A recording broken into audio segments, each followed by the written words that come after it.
नमस्कार विद्यार्थी मित्रांनो, ऑनलाईन शिक्षणामध्ये पुन्हा मी प्राध्यापक अर्जुन शास्त्री सर्वांचे मनापूर्वक स्वागत करतो. तर या अगोदर आपण आपल्या प्रथम मंडलामध्ये जो सुगम संस्कृतम हा भाग आहे हा आपण पाहत आहोत. तर सुगम संस्कृतम मध्ये आपण काय पाहिलं हे आपल्या सर्वांना माहिती आहे. काय पाहिलं आहे? भावमुद्रा. अर्थात जो हा भावमुद्रा जो प्रश्न आहे आपल्याला 3 मार्कासाठी येणार आहे. त्याच्यानंतर अनुक्रमणिकामध्ये पहा, आपल्या पाठ्यपुस्तकामध्ये 2 नंबरचा जो भाग आहे तो संख्या दिलेला आहे. 3 नंबरचा भाग आहे समय. 4 नंबरचा भाग आहे व्यावहारिक शब्दस्तबक आणि 5वा आहे भाषा सेतु. तर हे एकूण सुगम संस्कृतम मध्ये 5 भाग दिलेले आहेत. त्यापैकी आपण पहिला भाग आपण अभ्यासलेला आहे. काय? भावमुद्रा. 2 नंबरचा जो आहे संख्या आपण, तसेच 3 नंबरचा जो भाग आहे समय आणि 5 नंबरचा जो भाग आहे भाषा सेतु, हे आपल्या पाठ्यपुस्तकामध्ये आहेत. हे आपण पाहू शकता, उजळणी करू शकता. त्याने आपलं ज्ञान निश्चितच वृद्धिंगत होईल, किंतु आपण याचं मूल्यमापन घेणार नाहीत किंवा याचं मूल्यमापन होणार नाही. अर्थात हा भाग परीक्षेला येणार नाही, हे लक्षात ठेवायचं. कोणकोणता? संख्या, समय आणि भाषा सेतु. तर भावमुद्रा आणि मग काय असेल दुसरा भाग? व्यावहारिक शब्दस्तबक. तो चलो सबसे पहले हम देखते हैं कि ये भावमुद्रा और व्यावहारिक शब्दस्तबक, इस पर क्वेश्चन कैसे एग्जाम में आते हैं. तो देखिए, तो ये नमूना यहाँ पे दिया हुआ है क्वेश्चन पेपर का, जो बोर्ड ने दिया हुआ है. एकादशी कक्षा, समय होरात्रयम्, गुणाः 80, प्रथमः विभागः सुगम संस्कृतम. 6 अंक के लिए है. तो पहला प्रश्न देखो, प्रश्न पहला अ, चिन्हानाम अर्थम लिखत. तो ये देखा, ऐसे चिन्ह अर्थात चिन्हानाम अर्थात भावमुद्राणाम अर्थम लिखत, ऐसा भी प्रश्न आ सकता है. तो यहाँ पे देखिए भाव मुद्राएं दी है, तो हमने पढ़ी हुई है पिछले लेक्चर में, तो सभी को ज्ञात हो रहा होगा कि ये भाव मुद्राएं कौन कौन सी है. देखो, पहली भाव मुद्राएं बता सकते हैं क्या है? हाँ, बताने का प्रयास करो, याद करो कि ये भाव मुद्रा कौन सी है. तो देखिए, एक आंख से अश्रु आ रहा है, अर्थात ये रोने की भाव मुद्रा है, ये रो रहा है. तो संस्कृत में क्या कहेंगे इसे? रोदनम. गुड. तो सेकंड देखिए, भाव मुद्रा किस चीज की है? याद करो.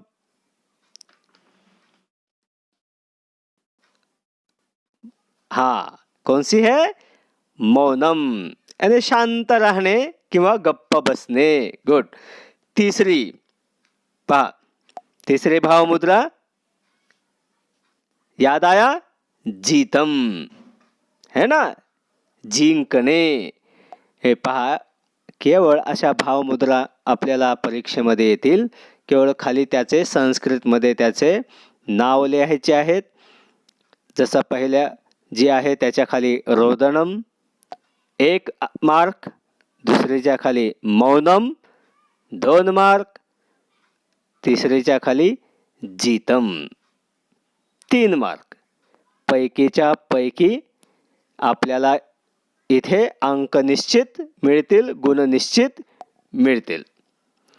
तर दुसरा जो आपला भाग आहे सुगम संस्कृतम मध्ये अभ्यासासाठी, व्यावहारिक शब्दस्तबक. तर पहा, व्यावहारिक शब्दस्तबक प्रश्न कसा येतो? प्रश्न पहिला आ, व्यावहारिक शब्द मंजुषायाः शब्दान् चित्वा उचित स्तंभे लिखत अष्टतः षष्ठ, म्हणजे 8 पैकी 6.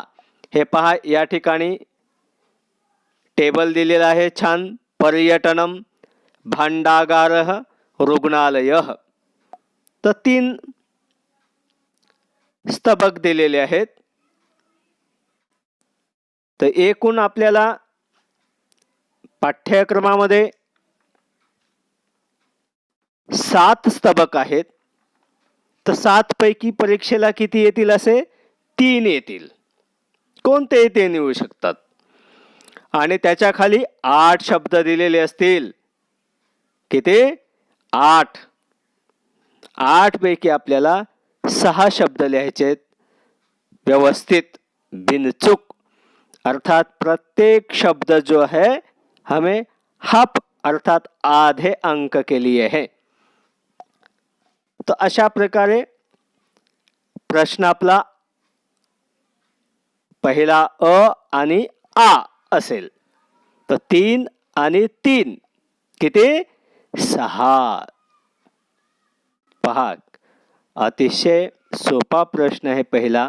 6 पैकी 6 अंक आपल्याला यातून घ्यायचे आहेत. तर आपला जो भावमुद्रा आहे आपण अभ्यासलेला आहे. तर यातील आपण आता पुढे व्यावहारिक शब्दस्तबक अभ्यासणार आहोत. पहा, व्यावहारिक शब्दस्तबक. सूचना. तालिकायां कानिचन चित्राणि सन्ति. शिक्षकस्य साहाय्येन छात्रैः तेषां मेलनम उचितैः शब्दैः करणीयम्. तो अब हमें मेलनम परीक्षा में तो आने वाला नहीं है. मेलनम पहले हो सकता है, पहले ऐसे इस उद्देश्य से ये प्रश्न बनाया होगा कि आपको ये चित्र देंगे और ऐसे शब्द देंगे, उनका मेलन करना होगा. किंतु अब एग्जाम में ऐसे आने वाला नहीं है. तो देखा हुआ है कैसे आएगा. 3 स्तबक आएंगे, उनके नाम आएंगे, नीचे मंजूषा आएगी, उसमें 8 शब्द आएंगे और जो उचित शब्द है उचित स्तबक में लिखना है. तो आसान किया हुआ है. तो देखिए ये इनके अब अर्थ हमें पता चलने चाहिए. पहला जो स्तबक है, प्रथमः स्तबकः आहारः. आहार यानी भोजन. अर्थात या ठिकाणी जे शब्द दिलेले आहेत ते सर्व आहाराशी संबंधित आहेत, भोजनाशी संबंधित आहेत. तर त्यांचा परिचय आपल्याला झाला पाहिजे. म्हणून पहा, आपण पाहूया. प्रथमः स्तबकः आहारः. देखो पहला शब्द ओदनम. ओदनम, ओदनम यानी चावल, भात लिख सकते हैं आप लोग. ओदनम यानी भात. अर्थात यदि वहाँ आहार स्तबक में शब्द आता है, यदि मंजूषा में ओदनम शब्द आता है, तो ओदनम उस आहार के स्तबक में आपको उठा करके रखना है, तब आपको आधा गुण मिलेगा. ओदनम यानी खाने की चीज है, आहार में रखेंगे, आहार के स्तबक में रखेंगे. ओदनम यानी चावल. रोटिका. रोटिका यानी पहचान वाला शब्द है. रोटी है, चपाती, रोटिका. गुड. तीसरा शब्द देखिए, परपटः. परपट यानी पापड़. लिख सकते हैं शब्द आप अपने संचिका में, नोटबुक में. परपटः पापड़. अवलेह. अवलेह यानी चटनी. चटनी. अवलेह चटनी. आगे वाला शब्द देखिए, व्यजनम. व्यजनम यानी आचार. जैसे हम मराठी में लोणचं म्हणतो. लोणचं है ना, आम का हो या चाहे किसी चीज का हो. व्यजनम, लोणचे. मुख में पानी नहीं आ रहा होगा, है ना. व्यजनम यानी आचार. अगले वाला शब्द देखिए, नवनीतम. नवनीत. नवनीत, नवनीत शब्द आपने सुना होगा, है ना. नवनीतम, मैं उसका प्रचार नहीं कर रहा हूँ, किंतु नवनीत यानी मक्खन। नवनीत यानी नवनीतम, मक्खन, जो भगवान कृष्ण आदि खाते थे, है ना। भगवान कृष्ण को बड़ा प्यारा था ये नवनीतम, मक्खन, ज्याला आपण मराठीमध्ये लोणी असे म्हणतो. आगे देखिए, वटकः, वटकः यानी वडा, वटकः यानी वडा.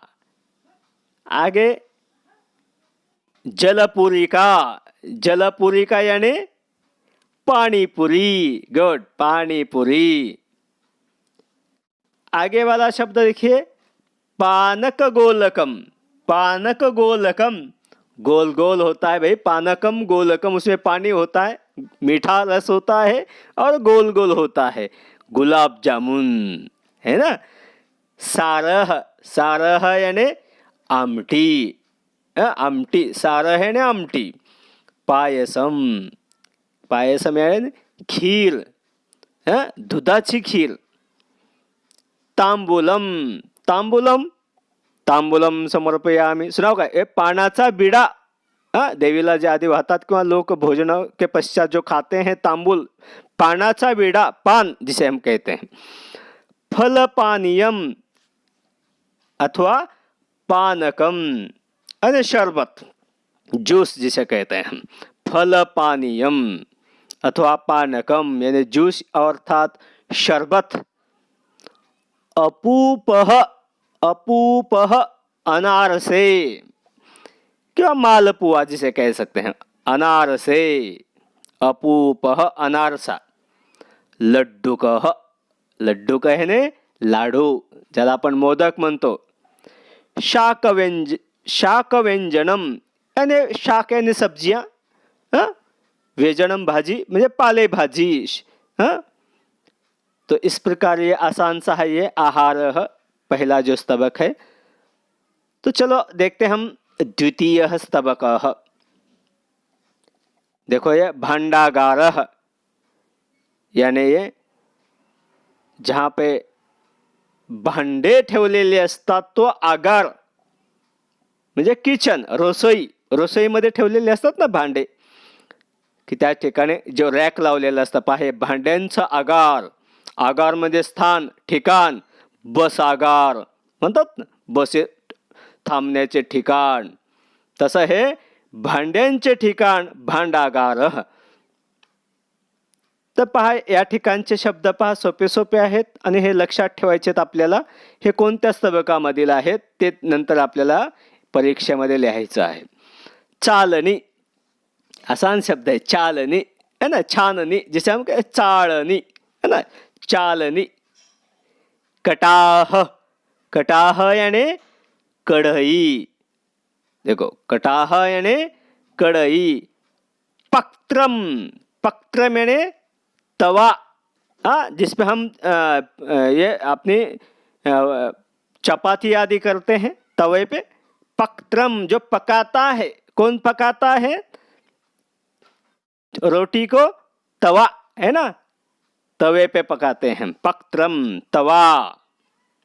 स्थाली, स्थाली यानी थाळी, थाळी ज्याला म्हणतो, परात, त्याच्यामध्ये आपण भोजन खातो, या जो माता जिस भोजन जिसमें परोसती है, स्थाली यानी थाळी. दरवी, दरवी यानी ओ चम्मच किंवा मराठीमध्ये पळी म्हणतो, पळी, पळी, दरवी, चम्मच, चमचा किंवा तो जो भाजीमध्ये फिरवला जातो भाजी करत असताना, दरवी, पळी. संदंशः, संदंशः यानी चिमटी, जिससे चपाती आदि कुछ या हमें यदि वो पातीला किंवा भगुना, जब हम वो पकड़ना होता है तो हम जिस चीज़ से पकड़ते हैं कि वह हमारे हाथ में जो है वो पीड़ा न हो, इसलिए जब हम वो गरम पातीला आदि जो होते हैं उसे गैस के ऊपर से या चूल्हे के ऊपर से उठाने के लिए जिसमें हम उसे पकड़ते हैं उसे क्या कहते हैं, संदंशः, चिमटी. देखो आगे वाला तो आसान है. वेलनी, बेलने, है ना, बेलने जिससे हम चपाती बनाते हैं, बेलने, वेलनी. छुरी का यानी चाकू, सभी को पता है, आसान शब्द है छुरी का, छुरी चाकू। आगे वाला चषक यानी पेला, ग्लास जिसे कहते हैं ग्लास। घटः घागर, घड़ा। शूर्पः सूप, जिससे हम दाल आदि जो है या चावल अनाज है जिससे हम साफ करते हैं, है ना, सूप। शूर्पः सूप। पीठम यानी पोळीपाट, ज्यावर आपण पोळी लाटतो, पीठम, पोळीपाट, पोळपाट असं म्हण. संभ्राष्टम यानी पॅन. मथनी यानी रवी, जिससे हम मंथन करते हैं, रवी. भरणी यानी कळशी किंवा कोणतीही भरणी आली ज्याच्यामध्ये आपण भरतो, अन्नधान्य असेल किंवा चटणी असेल किंवा काही, त्याला भरणी म्हणतो. किंवा पाणी ज्याच्यामध्ये भरतो तिथे चित्रामध्ये दिलेले हे बघ कळशी, दिले कळशी. तो चलो इस प्रकार हमने आज व्यावहारिक शब्द स्तबक में पहला स्तबक आहार ये देखा है और दूसरा स्तबक भांडागार. धन्यवाद. अगले लेक्चर में अगले स्तबक के साथ मिलेंगे. पुनश्च धन्यवाद. पुनः मिलामः. हरि ओम. शांति.